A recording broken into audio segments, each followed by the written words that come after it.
Welcome everybody to Ad Proficiency Talks. I'm Eddie, and I have Hunter here with me. And we're going to be talking about the monk. Oh, sorry. Tonight we're going to be talking about the monk. I'm really excited because we have Bruce Fantana in our party, and I always love a good a monk character in my games. So let's. You ready to dive right in?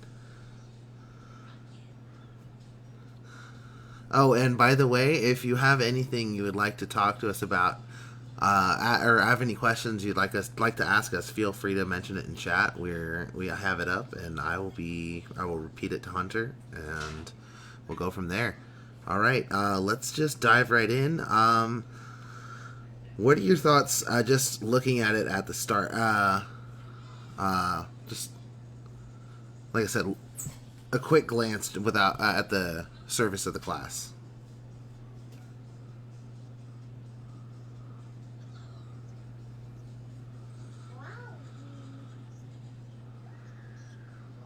Yeah.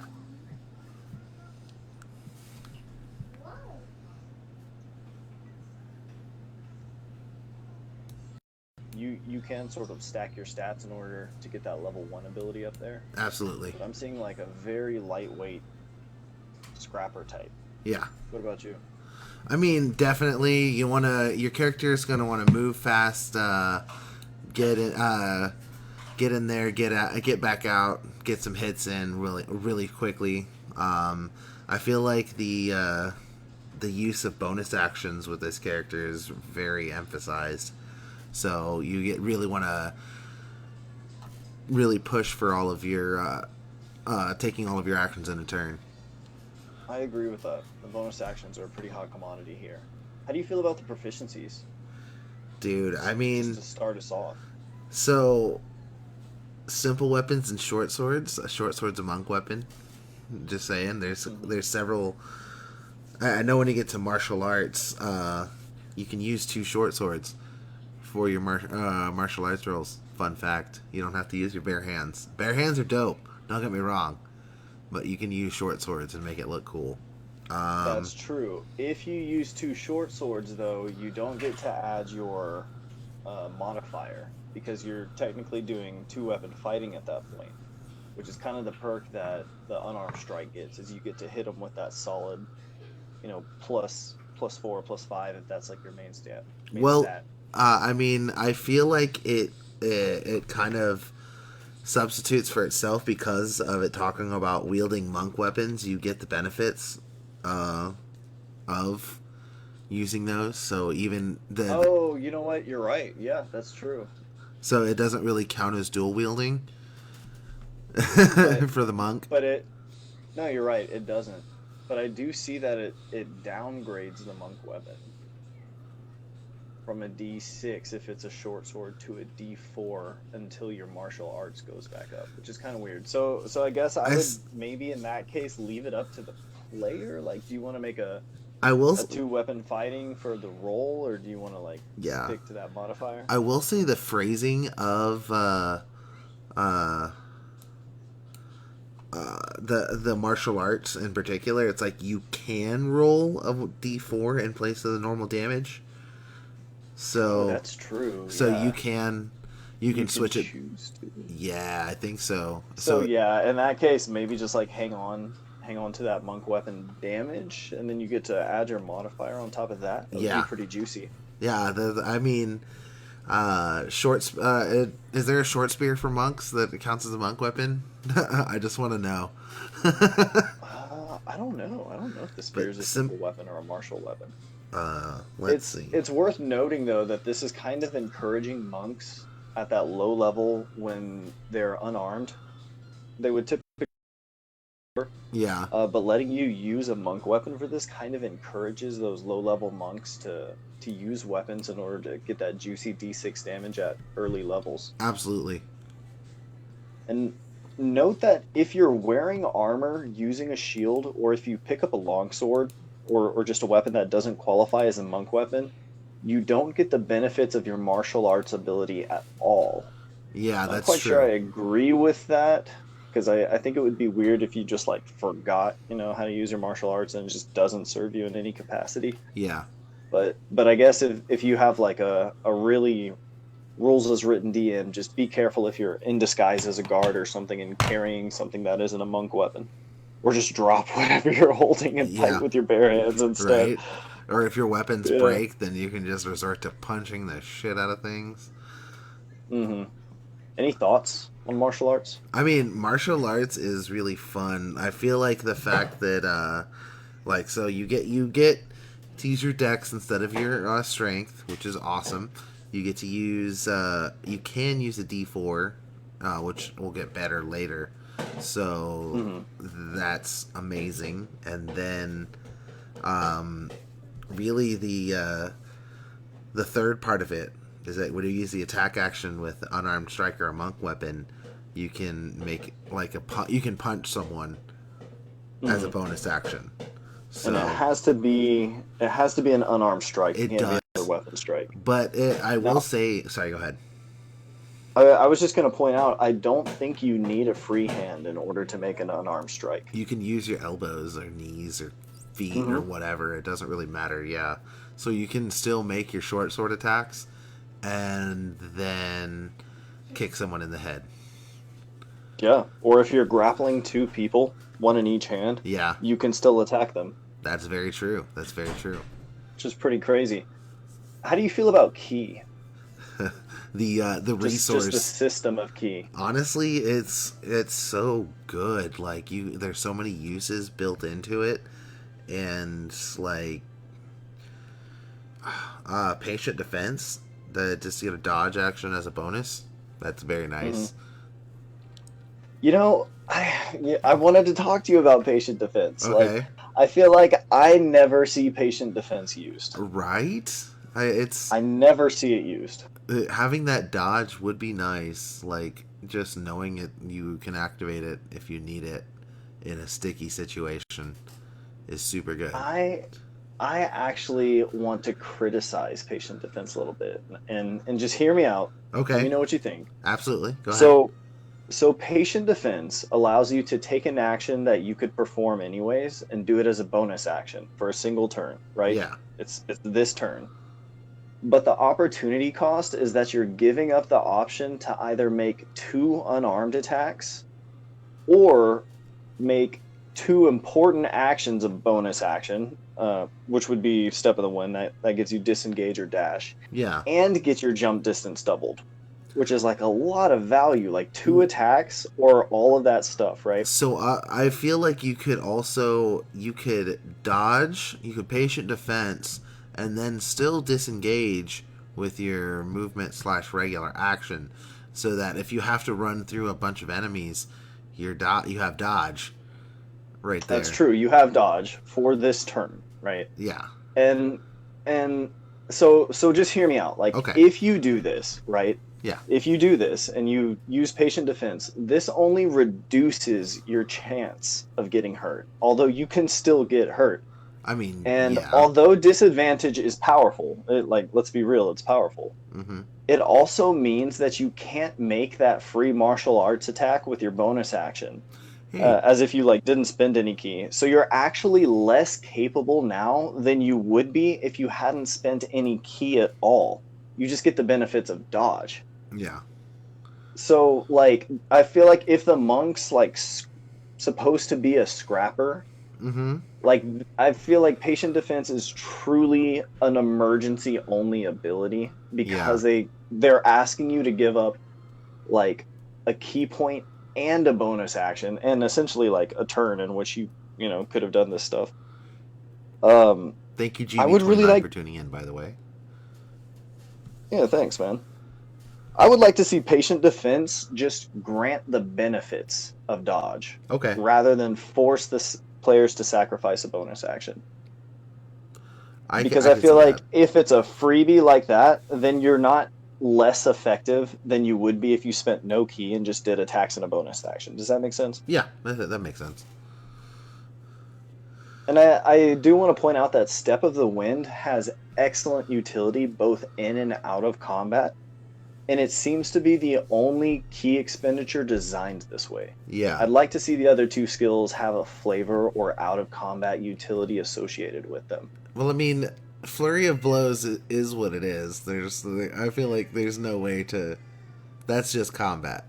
Well, that's because like the name of it, right, is like flurry of blows. I mean, sure, if you want to have like one combat oriented one thrown in there, but I would like to see maybe patient defense give you, I don't know, something that filters into like this heightened sense sort of thing. Like maybe you take patient defense or something and you get advantage on perception checks for like the rest of the turn.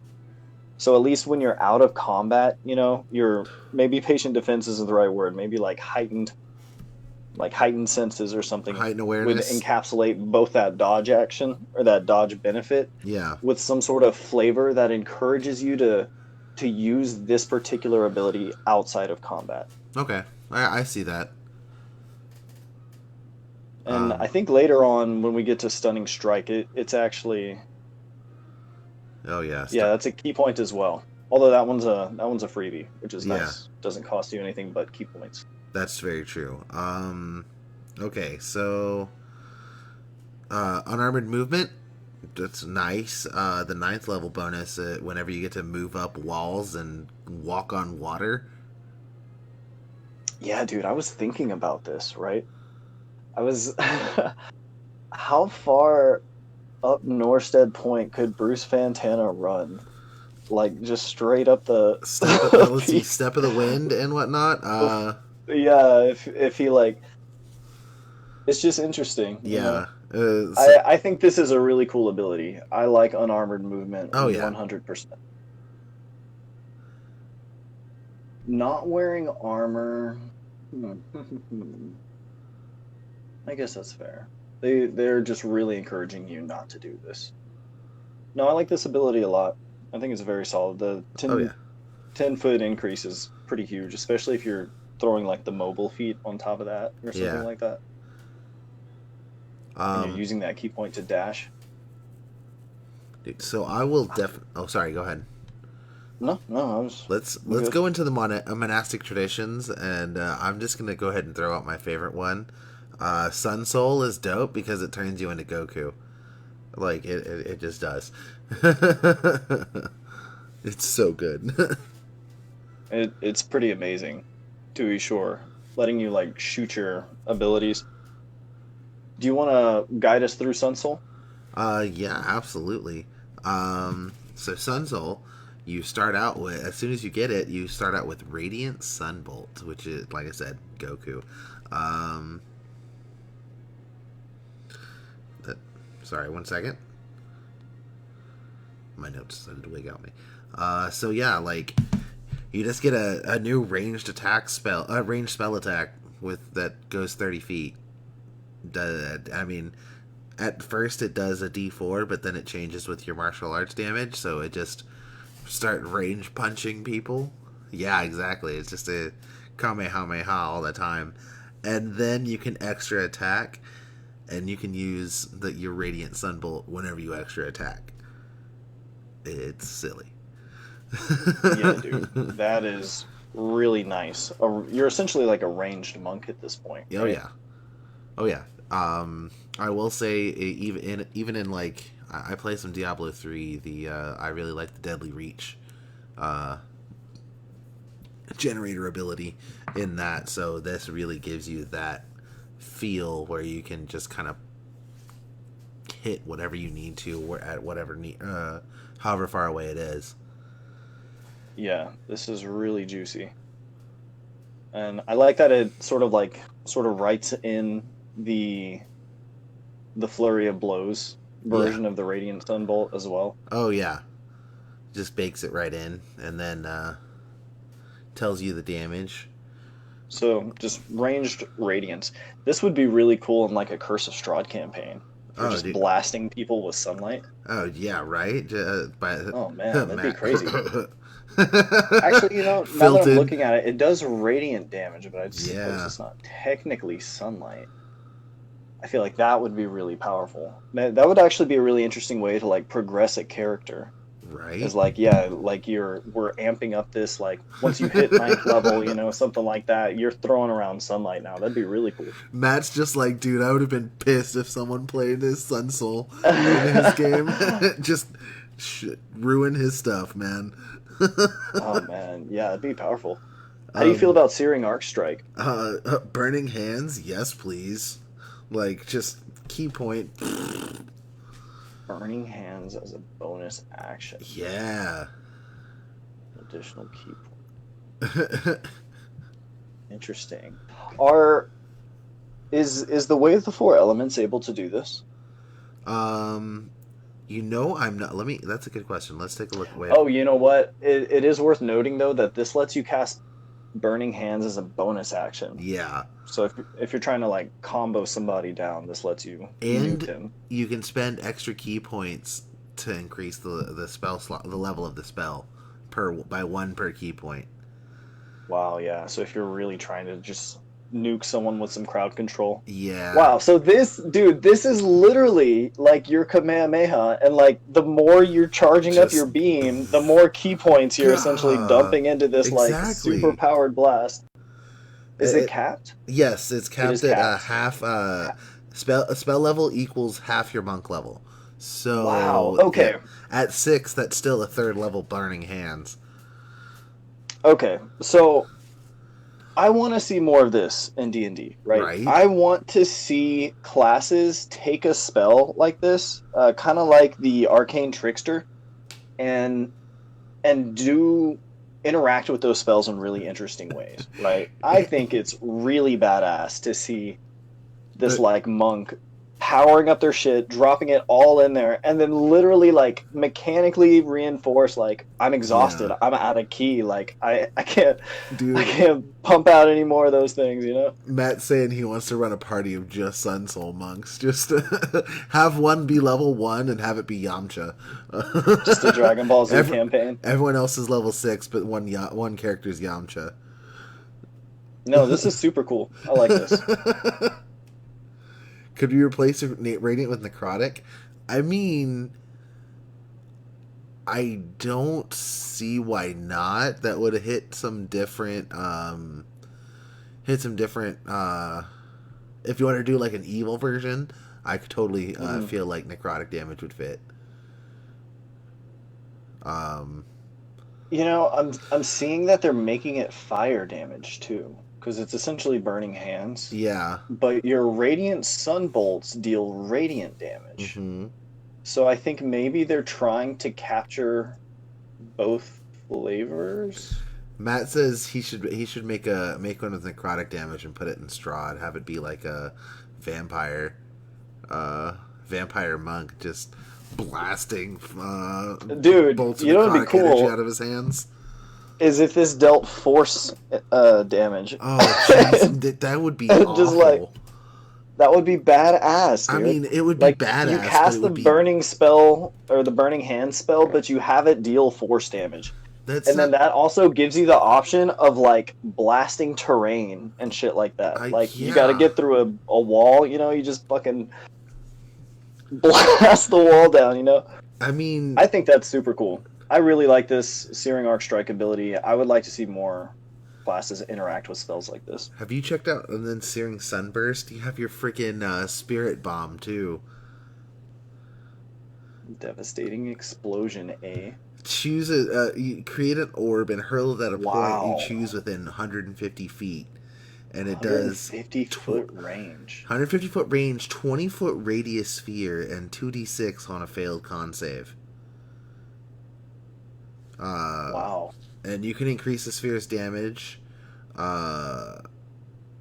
Each point you spend up to a maximum of 3 increases the damage by 2d6. So Okay. it's just a radiant fireball that you make stronger. I like this ability, Jesus. but The I want to Spirit see this Bomb? ability do at 11th level. It needs to do more than a first level greatsword.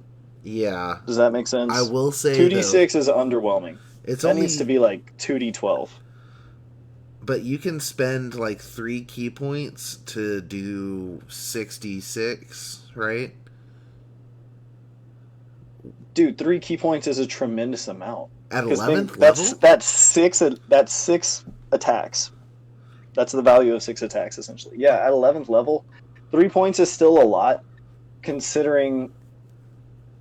Oh, you can spend up to a maximum Of of 3. 3 points. Yeah, you can spend up to a Okay, so maximum you of so you're 3. getting the 2d6 increase. Yeah, I would per like to see the radius increase as you put upcast this damage. put more skill points in. Yeah, that sounds kind of fun. Yeah, Just I want like your bomb to get bigger. giant, And on top of that, like it needs to do like extra damage to objects too. right? Like just crater in the ground, just Yes, dude. Does full damage to terrain and like artificial objects. That would be badass. And then all right, let's. That's so fun. And then the last ability is actually Super Saiyan Aura, because you get like an aura that anything that attacks you just deals 5 plus your Shed Wismon. bright light.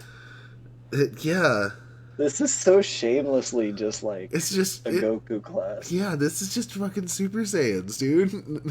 You could extinguish or restore the light as a bonus action. Just- Okay, and it's kind of expensive if you're a monk at 17th level. I So- would probably say you could do that as an atmospheric action. This is no longer. It's in Xanathar's. Sun Soul is in Xanathar's Guide to Everything and in Sword Is Coast it in Adventures Guide. Xanathar's? It is in Xanathar's. Absolutely, it is official content.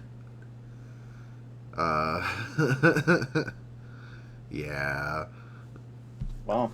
I know, right? So yeah, all of this is official content. The So you can do 10 damage if you get struck. Attack. The radiant damage equals okay. How do you feel about the 17th level ability? Let's look at this ability. I'll read it off. At 17th level, Yeah, you shed bright light in a 30-foot radius and dim light for an additional 30 feet. You can extinguish or restore the light as a bonus action. Okay, sure. You can That's turn cool. the light on and off. It's super expensive. It costs you a bonus action. yeah, If a creature hits it, you can deal damage with your reaction, and it's 5 plus your wisdom modifier. Yeah. That is a nice. That's admittedly a nice chunk of damage. that's 10 radiant damage. Which Oh, there's no limit. There's no limit. That's what makes it so good. Yeah. Okay, never mind. That makes perfect sense. You just Yeah. wreck everybody constantly. yeah, anything that hits you just they take damage. Okay, cool. Um, All right, we got a little bit of time. Let's take a look at the open hand technique. I wanna address absolutely. this one and Yeah, I know how much you Let's like have the a open chat hand. about that. Know how much you like open hand.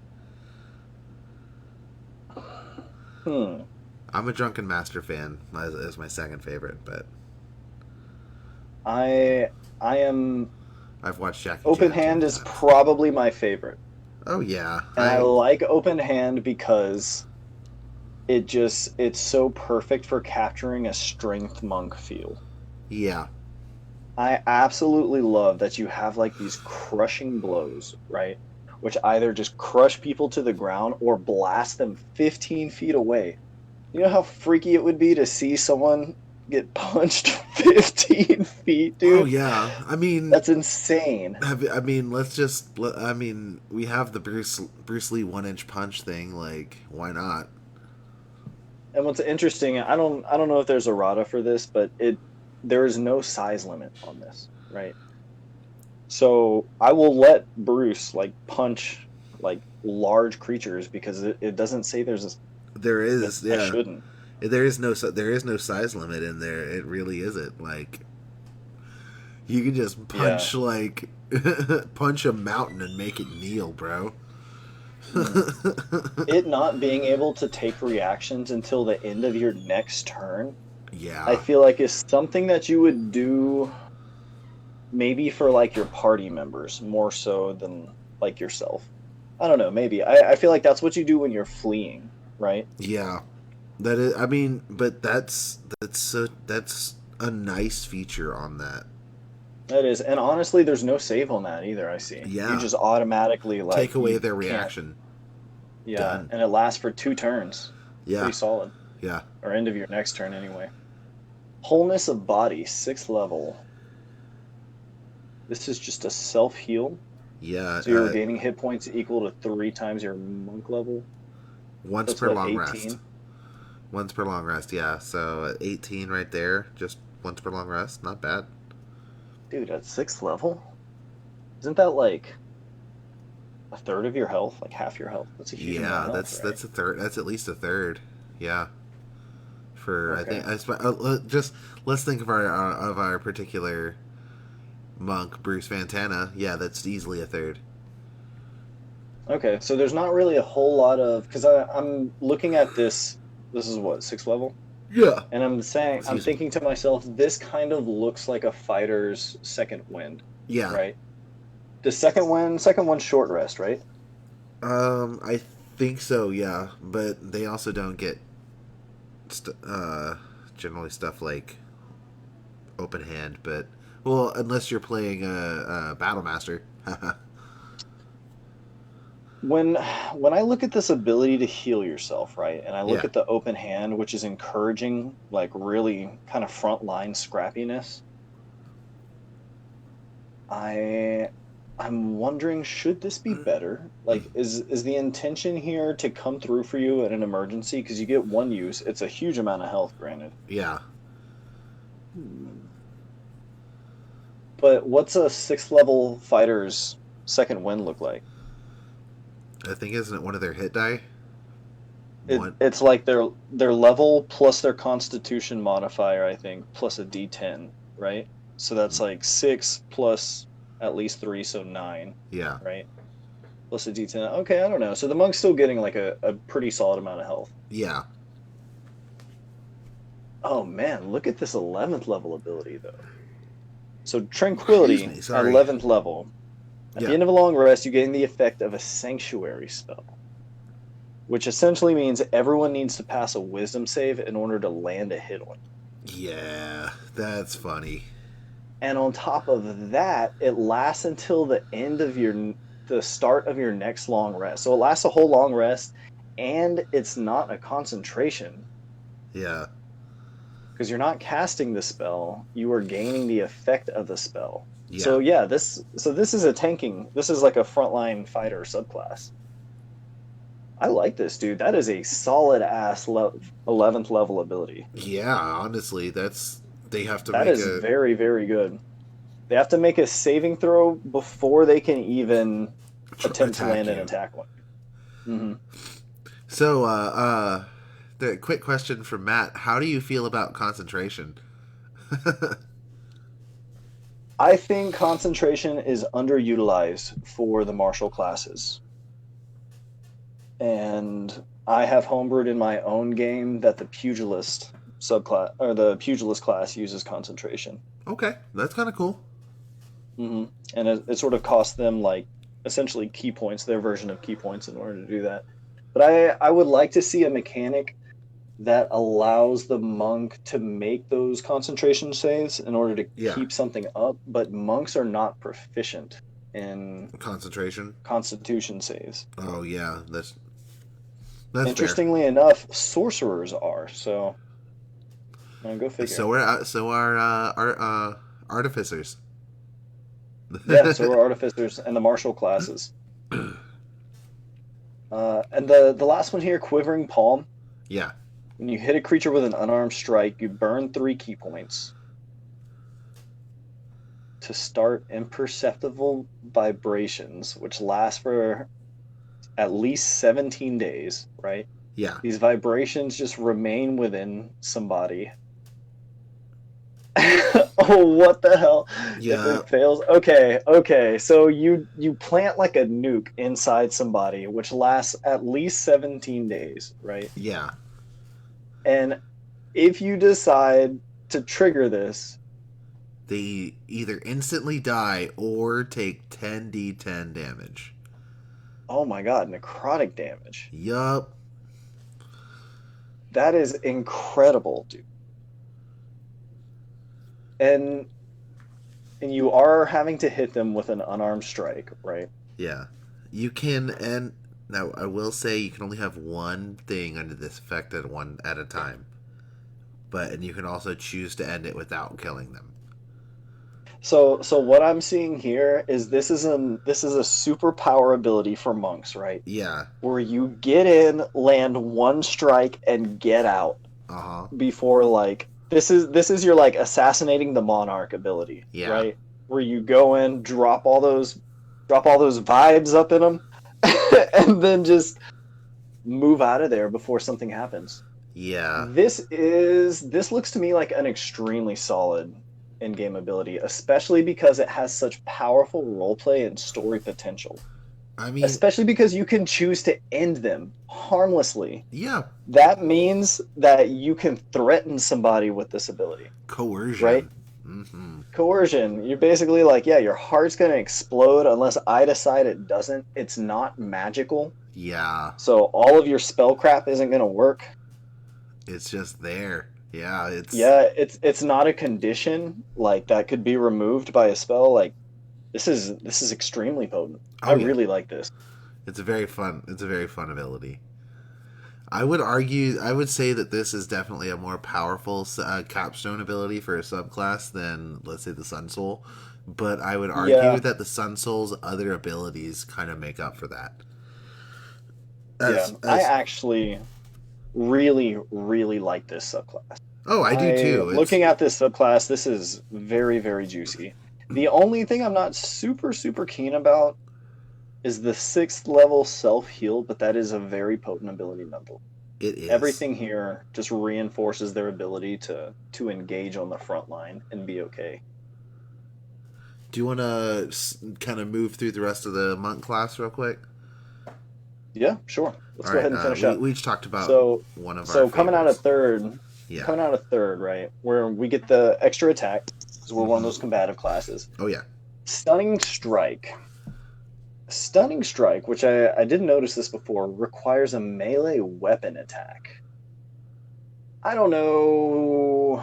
I don't know that I want to require a melee weapon attack because I Yeah. feel like, especially when you have like a way of the open hand monk, like it's just like it's disruptive to the flavor if they can't use like one of their signature abilities unless they like have this other flavor of using weapons, right?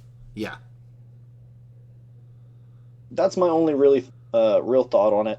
The con save being a wisdom, your monk save DC being based on your wisdom. Yeah. That kind of makes sense. This is supposed to be your martial arts. Hmm. All in all, I like Stunning Strike.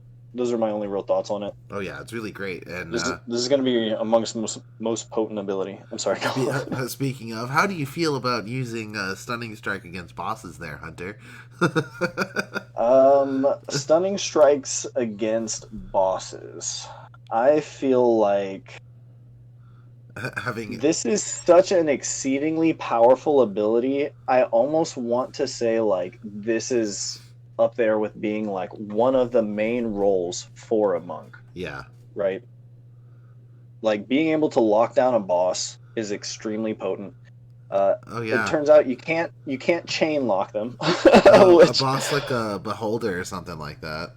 You know. yeah, yeah, keeping it still is important. No, I love this ability. I think it's great. I don't see any hard limitations on it. All you have to do is hit somebody with it. Aside from the melee weapon attack, which I would do away with Yeah. personally. Yeah. Yeah. But no, this is a fantastic ability. I think this is one of the defining abilities. I of will monks, say you honestly. can stunning strike with a throwing knife, technically, because it is. No, never mind. It's a melee weapon No, it attack. has to be a melee weapon Yeah. attack. Yeah. Damn. I was like, weapon attack. All right. But So at sixth level, yeah. this is where we kind of bump into something I feel iffy about the monk What's that? with, right? So key empowered strikes, right? Okay. Starting at sixth level, your unarmed strikes count as magical for the purpose of overcoming resistance and immunity to non-magical attacks and damage. Yeah, I like that. I am not crazy about this ability. I love it. It should be there. It should be there, right? Yeah. But all this ability does is it says you can do the thing your class is supposed to do Against undead. against like you can just do the stuff you're already doing and it works. You know, Yeah. good, like that's neat. That's a qualifier basically. It's just giving you a qualifier. And then and then stillness of mind, right? At Evasion. seventh level, right? And Evasion. purity of body at 10th level, right? We're skipping. I just want to address Yeah. this real quick Okay. because key and power strike, stillness of mind, and purity of body, which are your 6th, 7th, and 10th level abilities, like not including evasion, Yeah. are these kind of like passive situational abilities, right? Key and power strikes literally does nothing if you're fighting an enemy that doesn't have resistance or immunity to non-magical attacks, which Yeah. is a lot of enemies, right? Yeah. And then like stillness of mind at 7th level, where you use an action to end an effect on yourself that's causing you to be charmed or frightened, literally does nothing the whole time you are not charmed or frightened, right? Yeah. But And purity of yeah, yeah. I mean, purity of body just does the same thing. It's immunity, disease, and poison, which yeah. does nothing unless you're in those situations. Yeah. So we But get this stream, and I would like to see that compressed and bumped up a little. I feel like Okay. the immunities. I feel like the immunities are kind of indicative of a monk and kind of fit the monk flavor. So I feel like giving them the ability to just snap themselves out of this charm or fear effect, while it seems like a passive thing, would stop someone like a very powerful vampire from mind controlling your monk into doing That's something true. stupid. It's That's true. I agree with that. and it Right. also and it says any charm or frighten effect, which means even a 7th level character can break the spell of a 20th level caster just by like cool done. That's true. That's I I that do not disagree that these are potent, right? yes, These are powerful. Straight up immunity to disease and poison is like really powerful, dude. absolutely. Straight up ending charms or frightened conditions on yourself are really powerful. It's just that we get these highly contextual abilities or highly situational abilities rather, and we get them 3 times in a row with the exception of evasion, which I think is a great ability, but it's one that is shared with the rogue class. I'm Yeah, not super crazy about that. In fact, monks unarmored or not unarmored movement, but their or unarmored defense is shared with the barbarian class too. that's And true. while both of those make sense and they are different from each other mechanically, Hmm. they're conceptually the same. And I would like to maybe see something done with these. I think these do fit the monk flavor, as you pointed out. Yeah, Stillness of mind and purity of body make perfect sense. I just want some mechanics and I want a little yeah. bit of originality thrown in there as well. I do like the next couple abilities because they're like, well, you're talking about how monks don't get con saving throws to start with. Well, level 14, they get proficiency in all saving throws just because. And then they can spend a key Oh point. wow. They can spend a key point to re-roll a failed saving throw and take the second result. So Wow. that's pretty fun. But Tongue of the Sun and Moon also is really fun because you get to speak. You understand all spoken languages, and any creature that can understand a language can understand what you say. So you can just talk to people as a monk. Yeah. This Anybody. is an extremely powerful ability. Again, I feel like this is very important in the right game. Yeah. And in the wrong game where everyone speaks common, where your DM just doesn't run like different languages or something like that. This is another situational. But this is a less situational. I feel like this one Yeah. you might have a shot of like using this more. Yeah. It does have to be spoken. That's true. That's very true. Hmm. I wish It we'd has started to be a Norstead at language. level 13. Don't we all, Matt? Just outrageous things that we can all do. I'm just like, oh yeah, here's all this crazy ass armor mods that I just have. So, timeless body. Hmm. The wording of timeless body. Your key sustains you so that you suffer none of the frailty of old age, and you can't be aged magically. You can still die of old age, however. In addition, you no longer need food or water. If your body is timeless and you suffer none of the frailty of old age, then how does one die of old age? Well, I mean, one would still come to the natural end of their life, and I'm sure something like Master Oogway, disappear into cherry blossoms or whatever. So you It's just still gonna happen. You're still gonna you die transition from perfect health to to be to to just dead. cherry blossoms. Yeah, pretty much. Yeah, cherry blossoms. Yeah. Peace out. My timer is up. Yeah. Also, Matt says he would totally spit game at his weird fish girlfriend easier if he had Tongue of Sun and Moon already, which is fair. Believe it. I 100% believe it. Let's see. All right. Tongue of Sun and Moon. Yeah, that was the language one. What's interesting about Timeless Body, right, is that the fact that this is a standard monk ability, it implies that if you have monks in your setting, that the high-level monks are like immortals, right? There are immortals in your setting somewhere. Yeah. And they don't age. They're I guess they can still die of old age, so they're not truly immortal, but they're like these perfect, ultra jacked Master Roshi characters. Old men who do martial arts all day long, Yeah. Empty Body is fun. At 18th level, you can use your action to spend 4 key points to become invisible for a minute. And during that time, you also have resistance to all damage but force damage. And then, additionally, you can spend 8 key points to cast the astral projection spell without needing material components. I think this is really cool. Oh yeah, it's super cool.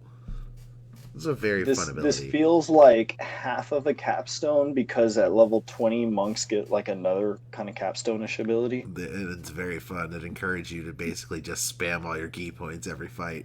Mm-hmm. But the ability to just straight up turn invisible, right? Oh yeah. Is there's so much flavor packed in there with what you can do, and then the fact that you have astral projection.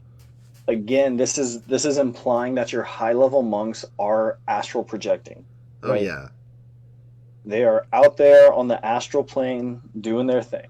Just right? Crazy stuff. And they don't need material components to do it, and since it's non-magical, also suggests to me that like you don't need magic, I suppose, to get to the astral plane per se. Yeah. But you can use magic as a shortcut. At this point, it's basically the force of their will is causing them to transcend to the astral plane. It's kind of nutty to think about it that way. But like... Yeah. Man, honestly, I think when it comes to abilities that give you the flavor of the class, Monk knocks it out of the park. It really does. They did a really good job with the flavor in Monk. And then they absolutely ace this flavor. Then let's talk about Perfect Self real quick. Just at 20th level, when you roll for initiative and have no key points remaining, you regain 4 key points. You spam. You get to do stuff. Just spam your key as often as you want. It's fun. Yeah, and in a game where you roll initiative every turn, like fucking, you just don't stop. Yeah, in your setting, we're just like, oh yeah, 4 key points a turn. Let me just do stupid stuff. Yeah, honestly, this is nice. Yeah. This is another one of those abilities where it's just like you get to do what you already do, and it doesn't give you really anything extra. It's just like, if you wore yourself out, like you get to play your normal monk, as opposed to like a keyless version. But really specifically in your game, what this does is every turn you basically get to rocket around the area, punch things 60 bajillion times, and just jump around and flip and do whatever the fuck you want to, or take away someone's reaction if you want to, I guess. But that's right. You could do this all every turn. You can jump 90 feet a turn, and punch things 6 times. And dude, if you are a 20th level monk who is the perfect embodiment of their perfect selves, you should be able to just and yeah, like, see, I almost feel like that should just be a thing, right? I don't even know if that should be specific to my game. I feel like each turn, if a monk got like 4 key points, that yeah. doesn't like soup up their abilities really. It just lets them use their abilities. Like every turn, yeah, just basically every turn they could. I Yeah. honestly though, that how terrifying would that be? Just this crazy old man just It jumping 90 feet at you and pummeling you 6 times, and then jumping gaining the away benefit again. of dodge Yeah, every turn. yeah. So you can't even hit him But back. that's what a 20th level perfect monk should look like, right? Yeah, I feel like they should be burning at least like 3 key points a turn yeah. at 20th level. Oh, absolutely. I feel like that's a fair thing to do and like easy Yeah, to do as a so I monk. would almost like soup this up. Overall, I really feel like the flavor of the monk class is it's good stuff. Oh, It absolutely. absolutely captures it.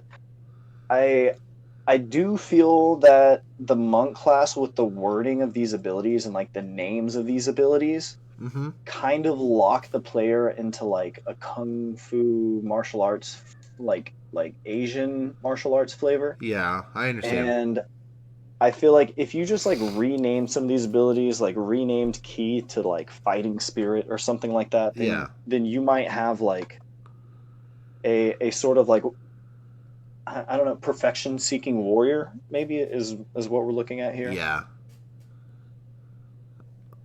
I see what you're Uh, getting at. Just to kind of as a reskin of the class, just to like instead of mhm, key, you have various other things. yeah, this class is really interesting. It feels almost superhuman. Yeah, I mean, in a lot of ways, it is superhuman, especially if you're looking at like an open hand character. There's something that really stands out when your other players are using weapons or magic, and then like one of your players is using their hands, and you have to explain that. well, You have to like make that make sense. You know what I'm saying? yeah, Like, and like go ahead. well, I was just saying, like it feels like having a mythical character Oh yeah, like in the party, um, right? Like they're all mythical characters, but like how do you explain that?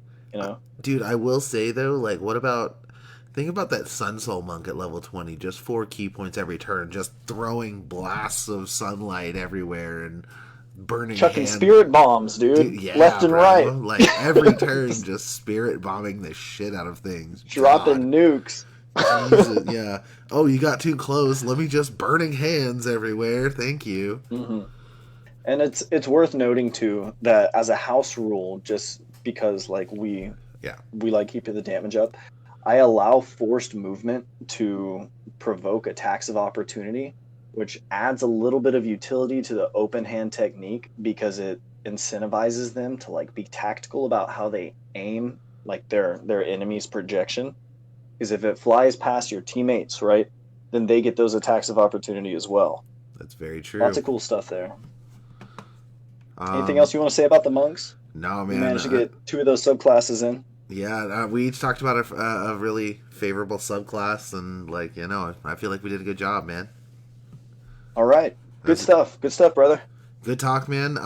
Make sure you tune in a little while for I say a little while because I don't have an exact time. We're waiting for my daughter to go to sleep. But tune in for Hunter's Norstead Point Game, or as Matt affectionately calls it, Hunter's Heavy Metal Fantasy.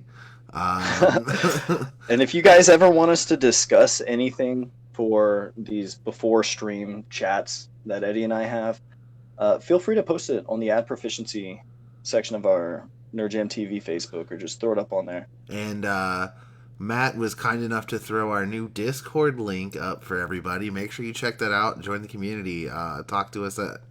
Shoot us memes about Dungeons and Dragons, other games, whatever. We are happy to just talk to everybody. Thank you guys for tuning in. Have a great night. We'll see you in just a little while, everybody.